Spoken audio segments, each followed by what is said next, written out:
Welcome to BL model senior secondary school economics classes. प्रिय विद्यार्थियों, इस विश्वव्यापी महामारी से बचने के लिए, अपने आप को बचाने के लिए स्टे होम सेफ होम। आप कभी भी घर से बाहर न निकलें।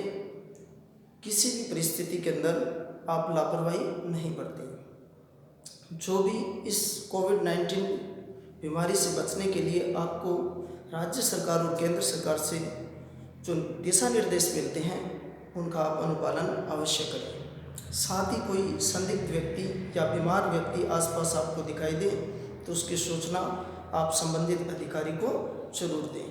ये आपका फर्ज है देश के प्रति और आपके स्वयं के प्रति भी। मैं इकोनॉमिक्स क्लासेस में आपका स्वागत करता हूँ। हम 1 मई से सेशन स्टार्ट कर रहे हैं और हमेशा जैसे कि 1 मई को ही सेशन स्टार्ट होता है हिंदी मीडियम में, तो हम 1 मई से क्लासेस जो है वो आज शुरू कर रहे हैं। परंतु सिलेबस आपको अभी तक जो है वो सीनियर क्लास का नहीं पता। मैं 12th क्लास इकोनॉमिक्स का आपको सिलेबस बताता हूँ, उसके बाद ही हम स्टडी कर पाएंगे, क्योंकि बिना टॉपिक के आप ये अध्ययन नहीं कर पाएंगे।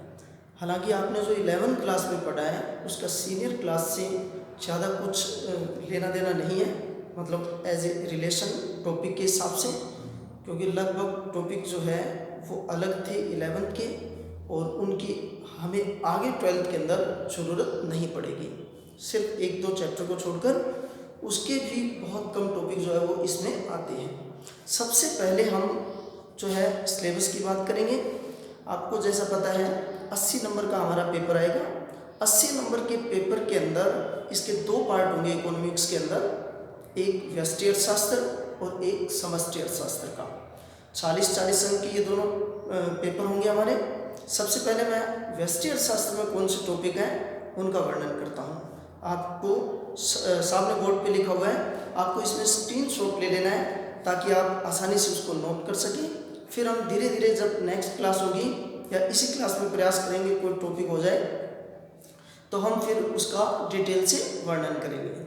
सबसे पहले देखिए व्यष्टि अर्थशास्त्र। ये इकोनॉमिक्स 12th क्लास विषय सूची 2 पार्ट है इसके अंदर। फर्स्ट पार्ट जो है व्यष्टि या सूक्ष्म अर्थशास्त्र, जिसे माइक्रो इकोनॉमिक्स कहते हैं। इसके अंदर जो हमारे मुख्य टॉपिक रहेंगे जो इस सिलेबस से संबंधित आपके, वो है इकाई फर्स्ट, जिसमें परिचय दिया होगा। अब इस परिचय के अंदर हमने जो 11th में पढ़ा था वही हमारे काम आने वाला है। 11th में जो आपने 1-2 चैप्टर अर्थशास्त्र की परिभाषाओं के पढ़े थे वो यहाँ काम आ जाएंगे। हालांकि 11th क्लास में हमने परिभाषाएं डिटेल से पढ़ी थी। यहाँ 3 नंबर का ये चैप्टर है और हमें सिर्फ जनरल परिचय देना है प्रत्येक परिभाषा का, जो मैंने आपको 5 परिभाषाएं करवाई थी अर्थशास्त्र की। तो पहला हमारा इकाई फर्स्ट में ये 3 नंबर का चैप्टर है और इसमें सिर्फ जनरल परिचय होगा कि हम व्यष्टि किसे कहते हैं, समष्टि किसे कहते हैं, अर्थशास्त्र की और कौन कौन सी शाखाएं होती हैं, स्थैतिक प्राविधिक है, आपने आगमन निगमन, ये जितनी भी विधियां हैं हम जनरल इनका सिर्फ अध्ययन करेंगे शॉर्ट रूप में। सिर्फ आपको जनरल परिचय बताना है इसमें, क्योंकि जैसा इसका नाम है परिचय बताना है इनका। कुछ टॉपिक और भी है इसके अंदर, जैसे अर्थशास्त्र की प्रकृति क्या है, इसकी विषय सामग्री क्या है, इनके बारे में भी पढ़ेंगे। अर्थशास्त्र की प्रकृति, इसका मतलब ये है कि अर्थशास्त्र जो है ये कला है या विज्ञान है। अब इसको हम कला भी मानते हैं, विज्ञान भी मानते हैं। जिस तरह से हम विज्ञान के टॉपिक पढ़ते हैं जो फैक्ट पर आधारित होते हैं, उनके कारण परिणाम होते हैं, वैसे ही अर्थशास्त्र में भी होता है।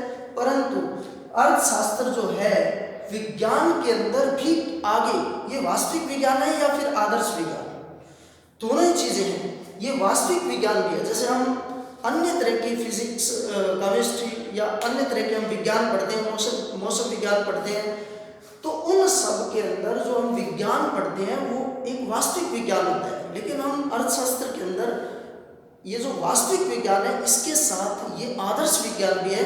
कैसे है हम इसका भी अध्ययन करेंगे। तो इस तरह से फर्स्ट जो हमारा चैप्टर है परिचय का, इसके अंदर हम जनरल परिचय पढ़ेंगे, जिसके अंदर व्यष्टि, समष्टि, आगमन निगमन, स्थैतिक प्राविधिक, इसकी विशेष सामग्री, इसकी जो प्रकृति है, नेचर क्या है, ये सब चीज़ें हम पढ़ेंगे। अब जो हमारा दूसरा चैप्टर, अपने जो दूसरी इकाई है, सेकंड यूनिट जो है व्यष्टि अर्थशास्त्र की बात कर रहा हूँ। व्यष्टि अर्थशास्त्र का पार्ट हमारा ये 40 अंक का रहेगा। 40 अंक का पार्ट है ये, जिसके अंदर हमारा जो परिचय है वो 3 अंक का है। पहली इकाई जो है वो 3 अंक की है। दूसरी जो इकाई है उसके अंदर जो हमारे मुख्य टॉपिक है, ये बहुत ही इम्पोर्टेंट इकाई है मार्क्स के लिहाज से भी, क्योंकि इसके अंदर ये जो इकाई है हमारी टोटल कितने मार्क्स की है, इसके अंदर ये 12 अंक की, इसका अंक भार जो है ये 3 अंक और इसका अंक भार जो है वो 12 अंक का है। ये हमारी जो सेकंड यूनिट है उपभोक्ता का संतुलन, पहला टॉपिक। इसके बाद में मांग की अवधारणा, इसके अंदर कई क्वेश्चन होंगे। मांग की कीमत लोच, इसकी श्रेणियां क्या है, इसको मापने की रीतियां कौन सी है, मांग की कीमत लोच को कैसे मापते हैं, इसकी परिभाषा वगैरह सूत्र सब हम पढ़ेंगे इसमें। तो उपभोक्ता का संतुलन, संतुलन के अंदर हम 2 तरह के गणनावाचक और क्रमवाचक विश्लेषण को पढ़ेंगे, उसमें भी आगे बहुत से क्वेश्चन बनते हैं। मांग की अवधारणा, मांग की कीमत लोच, ये जो तीनों टॉपिक है सेकंड यूनिट के जो तीनों टॉपिक है ये कहलाते हैं उपभोक्ता के व्यवहार से संबंधित क्वेश्चन। ये टॉपिक हमारे किससे संबंधित है, उपभोक्ता के व्यवहार से संबंधित क्वेश्चन है।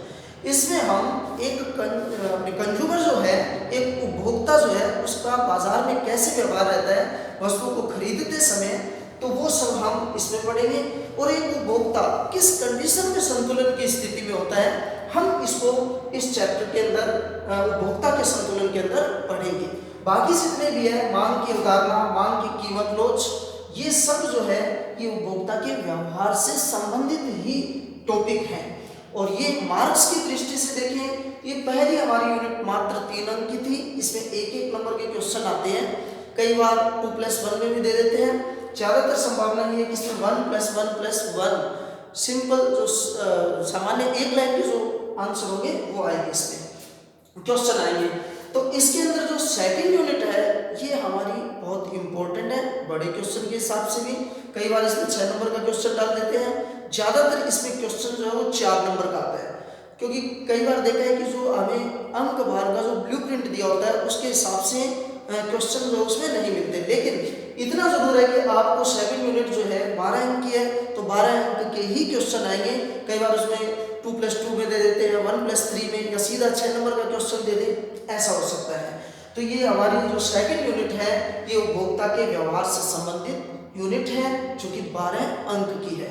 अब तीसरी यूनिट देखिए, तीसरी यूनिट में हमारे जो टॉपिक है वो है पूर्ति की अवधारणा, पहला टॉपिक। उत्पादन फलन, हम इसमें अल्पकालीन दीर्घकालीन दोनों उत्पादन फलन पढ़ेंगे।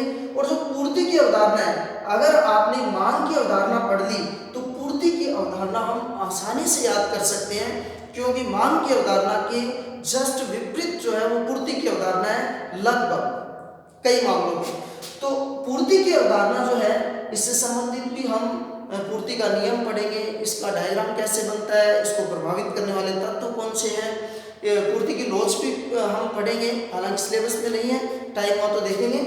तो पूर्ति की अवधारणा ये एक टॉपिक है जो कि उत्पादक के व्यवहार से संबंधित है।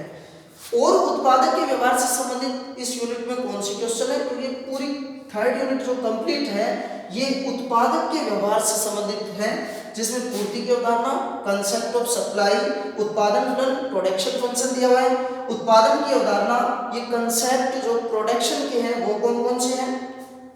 लागत की अवधारणा, कंसेप्ट ऑफ कॉस्ट जो है, इसमें भी हम बहुत से डायग्राम बनते हैं उनका अध्ययन करेंगे। आगम की अवधारणा, ये रेवेन्यू का कंसेप्ट क्या है, ये भी उत्पादक के व्यवहार से संबंधित टॉपिक है। और फर्म का संतुलन, जिस तरह से हम उपभोक्ता का संतुलन पढ़ते हैं वैसे ही फर्म का संतुलन भी, ये फर्म का संतुलन यानी कि उत्पादक का संतुलन है, क्योंकि उत्पादक के व्यवहार की बात कर रहे हैं। वैसे बाजार में भी संतुलन होता है, संतुलन बाजार में और इसमें अंतर होता है, तो हम जब पढ़ेंगे उस समय क्लियर करूंगा मैं। तो यहाँ इकाई जो थर्ड है हमारी, पूर्ति की अवधारणा, उत्पादन फलन, उत्पादन की अवधारणा, लागत की अवधारणा, आगम की अवधारणा और फर्म का संतुलन, ये सब टॉपिक जो है उपभोक्ता के व्यवहार से संबंधित टॉपिक है। और अगर हम अंक भार की दृष्टि से देखें तो ये हमारा जो है कंप्लीट जो है चैप्टर चैप्टर जो जितने भी दिए हैं इनका अंक भार भी कितना है, 12 अंक का है। इस तरह से 3 यूनिट के अंदर इकाई फर्स्ट में 3 अंक, इकाई सेकंड के अंदर 12 अंक, इकाई थर्ड के अंदर 12 अंक, यानी कि यहाँ तक जो है हमारे जो मार्क्स हो गए 24 और 3 27 अंक के ये मार्क्स हो गए। इसके बाद में हम नेक्स्ट जो है इसके अंदर बाजार की अवधारणा में अंक भार ये 5 अंक, परिचय 5 अंक का है, 12 12 11 इसके अंदर 2 चैप्टर हैं परिचय। तो यहाँ अर्थशास्त्र का परिचय और इसके अंदर भी 5 अंक का है। ये हमारा 12 12 और 11 अंक। देखो यहाँ ये +2 5 अंक का है ये, ठीक है, ये थोड़ा करेक्ट कर लेना इसको। परिचय जो हमारा 5 अंक का है, ठीक है ना, क्योंकि इसमें 2 चैप्टर होंगे, एक 3 अंक का एक 2 अंक का है। तो ये परिचय जो है वो 5 अंक के रहेंगे हमारे। अब टोटल इस तरह से जो है वो 12 12 24 और 5 29 अंक के हमारे ये यहाँ तक 3 इकाइयों के मार्क्स हो गए। हमारी जो लास्ट इस व्यष्टि अर्थशास्त्र में जो चौथी इकाई है उसके अंदर जो टॉपिक है हमारे बाजार का स्वरूप, मतलब किस किस तरह के बाजार होते हैं, अलग अलग परिस्थितियों के अंदर बाजार के अलग अलग रूप होते हैं, उनका हम अध्ययन करेंगे। जैसे स्थानीय बाजार हो सकता है, राष्ट्रीय बाजार हो सकता है, अंतर्राष्ट्रीय बाजार हो सकता है।